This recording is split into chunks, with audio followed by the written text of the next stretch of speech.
जब कोई शख्स जमीन से उठकर संघर्ष करते हुए सफलता की दास्तान लिखता है और एक दिन समाज से मिले इसी प्यार सम्मान का कर्ज चुकाने के लिए वो अपने लोगों के पास लौटता है तो वो कहलाता है दिनेश लाल यादव निरहुआ।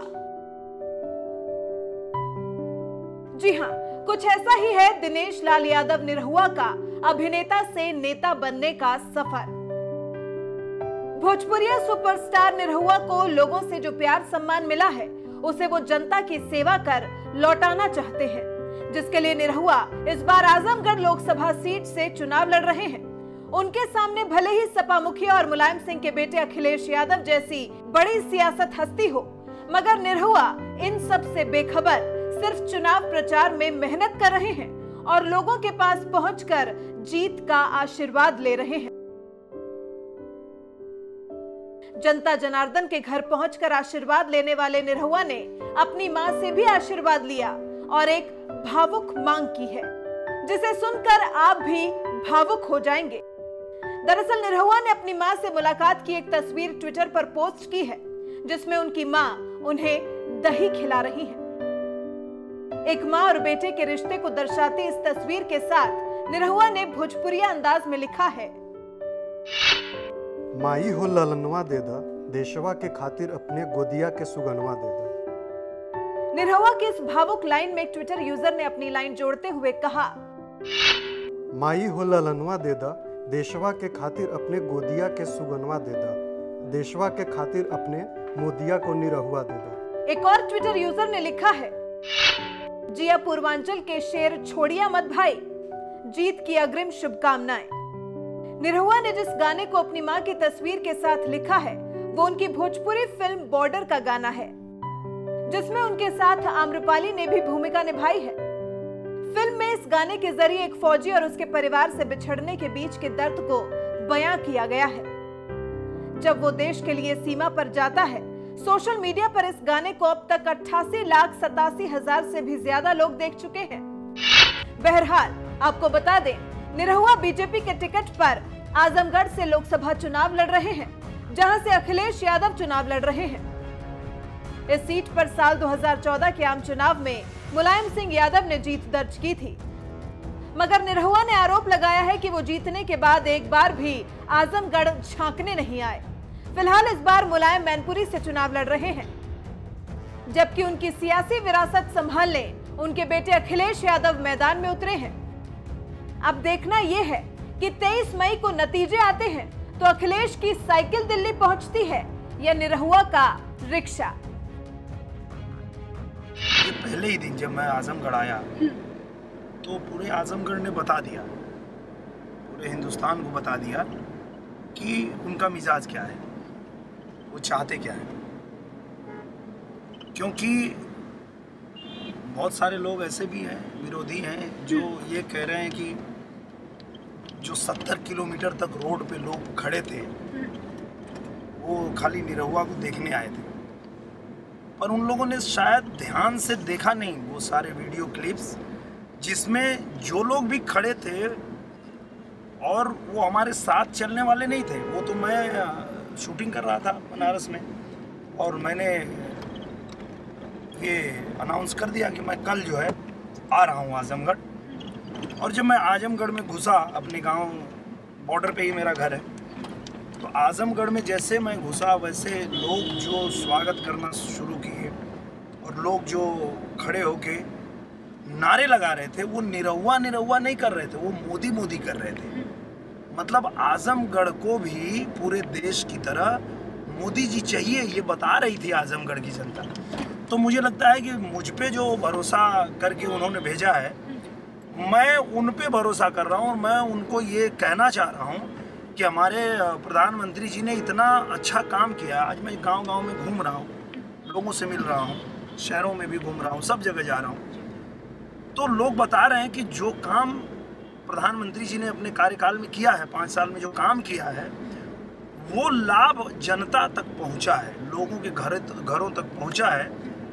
ये कारण है कि आजमगढ़ भी चाहता है कि नरेंद्र मोदी जी फिर से प्रधानमंत्री बने। लेकिन सर एक सवाल ये भी उठता है कि 91 में एक ही बार आजमगढ़ में कमल खिला था, तब से लेकर अभी तक सपा बसपा का एक गढ़ रहा है, जो कि ये समाजवादी पार्टी का गढ़ रहा है। तो मैंने देखा कि आप चुनाव प्रचार में लगे हुए हैं, गांव-गांव घूम रहे हैं, आप जमीनी स्तर पे देख रहे हैं आप लोगों को। लेकिन मैं ये जानना चाहती हूँ कि आपको क्या दिखा कि ऐसी कौन कौन सी चीज़ें हैं जिसके चलते आपको कहीं ना कहीं भी लगता है कि आजमगढ़ विकास की धारा से अभी भी अछूता है? बहुत अछूता है। अब जब मैं निकलता हूँ, गाँव में जाता हूँ, तो आजमगढ़ को इस बात का आभास हो रहा है कि उन्होंने यहाँ से एक विधानसभा छोड़ के बाकी 9 विधानसभा पे समाजवादी पार्टी के लोगों को जिताया, विधायक बनाया, पर उसका अंजाम क्या हुआ है? न कोई सड़क बन रही है, न कोई काम हो रहा है, कुछ भी नहीं वो कर पा रहे हैं, ना वो कर रहे हैं। दूसरी बात, यहाँ से उन्होंने सांसद चुना नेताजी को, माननीय मुलायम सिंह यादव जी को। अब वो यहाँ से सांसद बने, गए और फिर दिखे ही नहीं। आजमगढ़ वो अपना प्रमाण पत्र तक लेने नहीं आए, ये यहाँ की जनता ही बताई मुझे। तो मुझे लगता है कि आजमगढ़ की जनता इस बात को समझ चुकी है, जान चुकी है कि हम इमोशन में आके इनको चुन तो लेते हैं, पर ये इमोशन उनके अंदर नहीं है। उनके अंदर भी अगर वो प्यार होता तो फिर बात बनती। जैसे ये समाजवादी पार्टी के लोग ये बात कहते हैं कि आजमगढ़ उनका गढ़ है।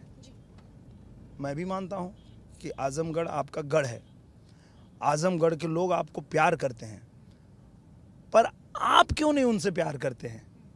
सवाल ये है कि ये जनता जान चुकी कि हम तो भाई उन पे भरोसा करते हैं, पर वो हमें वो प्यार नहीं दिखाते हैं। क्योंकि जब अखिलेश यादव जी ने ये कहा कि वो प्रधानमंत्री के रेस से बाहर हैं, मतलब आपको पता है कि आप प्रधानमंत्री बनने वाले नहीं हैं, फिर भी आप आ रहे हैं अपने उन्हीं 9 विधायकों की तरह यहाँ के सांसद बनने, और फिर ये राग अलापने कि हमारी सरकार नहीं है तो हम क्या करें।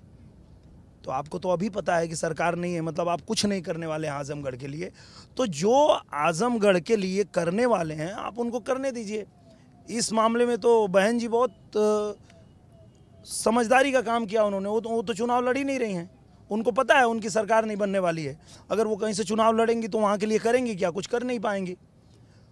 तो ये बात अखिलेश भैया को भी समझना चाहिए कि जब यहाँ के लोग आपको इतना प्यार करते हैं, आप ये कहते हैं कि आपका घर है, तो आप इन लोगों को क्यों पीछे ढकेलने के लिए आ रहे हैं?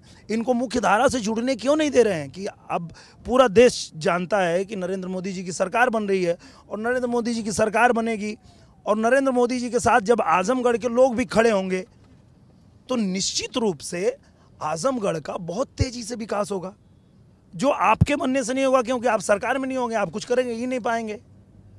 तो मुझे लगता है कि आजमगढ़ की जनता जितना उनको प्यार करती है, वो प्यार आजमगढ़ से नहीं करते हैं। वो सिर्फ यहाँ जीतने आते हैं, स्वार्थ में आते हैं, और जीतने के बाद चले जाते हैं। ये बात जनता समझ चुकी है, और यही बात जो है जनता उनसे पूछेगी और जनता उनको हराएगी भी। चलिए सर, एक बात आती है, प्रधानमंत्री से आपने बात निकली, तो अभी भी हाल ही में शत्रुघ्न सिन्हा जी हैं, जो ने अभी बीजेपी का दामन छोड़ कांग्रेस में गए हैं, और अभी उनका बड़ा बयान आया है कि प्रधानमंत्री होना चाहिए तो मायावती और अखिलेश यादव जैसे होने चाहिए, जो कि एकदम जिनमें काबिलियत है और जिनमें काम करने की तत्परता है। सर, इस पर आप क्या कहेंगे?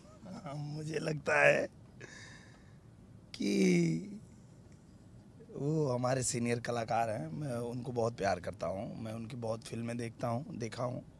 लेकिन वो तो अपने प्रधानमंत्री अखिलेश यादव में ढूंढ रहे हैं। हाँ, देखिए वो ढूंढ रहे हैं, पर बात ये है कि क्या अखिलेश भैया खुद में ढूंढ रहे हैं? जब अखिलेश जी खुद ही कह रहे हैं कि वो नहीं प्रधानमंत्री बनेंगे, तो अब ऐसे आदमी में आप ढूंढ के क्या बताना चाहते हैं, क्या दिखाना चाहते हैं, क्या जताना चाहते हैं? जो आदमी प्रधानमंत्री की रेस में ही नहीं है, उस आदमी को आप ये कह रहे हैं कि हम उनको प्रधानमंत्री देखना चाहते हैं। तो आप ऐसे ही सपना देखिए, आपको कहाँ कोई मना कर रहा है? सबको देखना चाहिए सपना।